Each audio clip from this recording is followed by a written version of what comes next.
Hello, everyone, and welcome to Overtime. Barbara Jill Walters, born September 25th, 1929, has died today at the age of 93. She started her career in the 1960s as a segment producer on The Today Show. In 1974, she was promoted to co-host of that program, becoming the first female co-host on an American news show.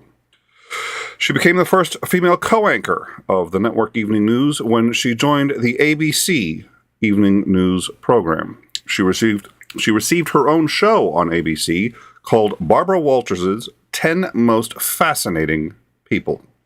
She interviewed every sitting U.S. president and first lady, from Richard Nixon to Barack Obama.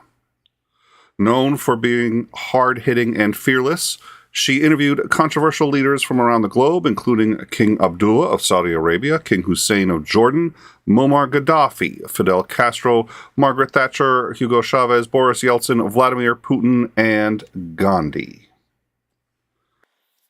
In 1997, she created and produced ABC's The View, which she co-hosted until her retirement in 2014. She has won multiple Daytime Emmy and Primetime Emmy Awards, the GLAAD Excellence in Media Award, a star on the Hollywood Walk of Fame, as well as a Lifetime Achievement Award from New York Women's Agenda and the annual News and Documentary Emmy Awards. She's the winner of the Lifetime Achievement Award from the National Academy of Television Arts and Sciences, and was inducted into the Television Hall of Fame in 1989. The View, the program which she created, produced, and co-hosted, was nominated for Best Talk Show, and Walters herself for Best Talk Show Host nearly every year between 1998 and 2010. Barbara Walters has died today at the age of 93.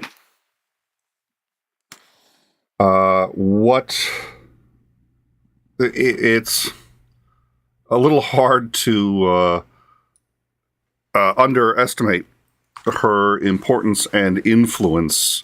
It's said all the time of women who were pioneering in any field, but it bears repeating, or minorities in any field, it bears repeating.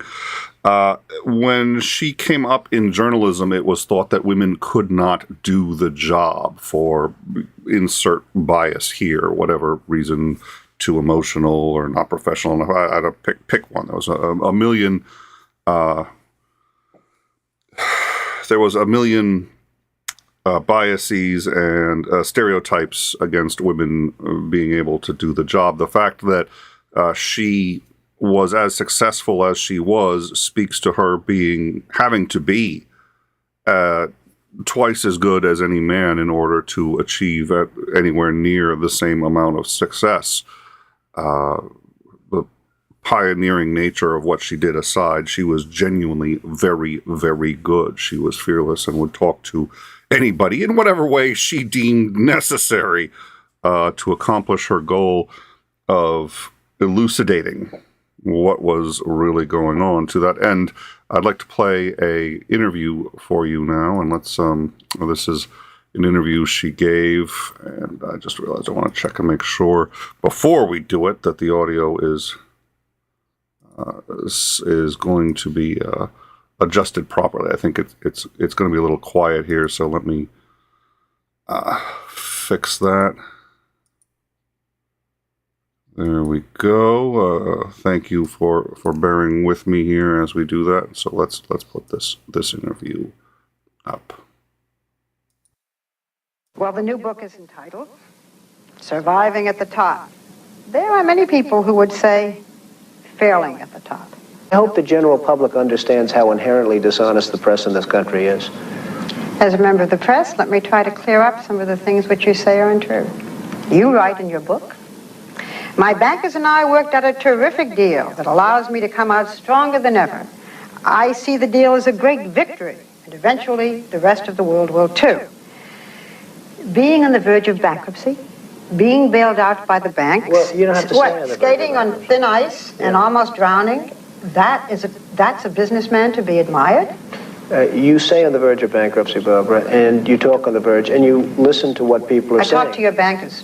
Well, that's fine. And what do they say? I mean, you know, depending on which banker you're talking to, 7. what do they say? I'm the only one people write about. I mean, they don't write about other people. You have a little more debt than most people. You're something like $3 billion in debt. I also have a little more assets than most people. Okay. You have debts to pay back. Right. You have huge loans to pay back. You say the country is in a depression. What makes you think that you can pay back those loans? And further, what your bankers have told us is that the only way you even have a chance is by selling that property out there totally, the plaza. Well, I don't know what the bankers have said. The plaza is a very valuable property. Everybody told me, oh, you paid too much, you paid too much. Now they're all saying what a great deal he made on the plaza. You yourself said that you saw your children maybe once a week. You're having a lot of difficulties with your 12-year-old son, Donnie. You haven't talked to him since May. Do you believe in fidelity in marriage? Yes, absolutely, I do. In the current issue of Vanity Fair, the author Marie Brenner says that you read from Hitler's collected speeches, My New Order, and that these are speeches that you seem to admire. What's your reaction? Do you have this book? A friend of mine sent me a book, a man who I think is Jewish, although I don't know.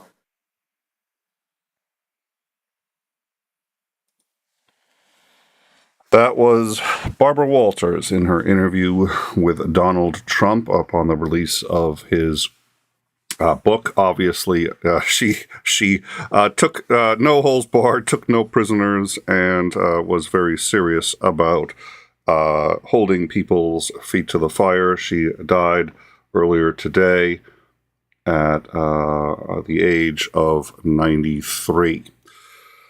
Thank you all for joining us. It's a short stream. We wanted to make sure that we marked the occasion. It was important to do. She really genuinely was a pioneer, and I think anybody who watched the news in that era was very much aware of what she was, a genuine force of nature. We will miss her. Thank you all for joining us, and we look forward to seeing you all in the new year. May it tighten. Yeah, it's 2000 season 4. Let's hope he's wrong on that. But may you all have a happy new year, and we look forward to seeing you and sharing our experiences together. Thank you.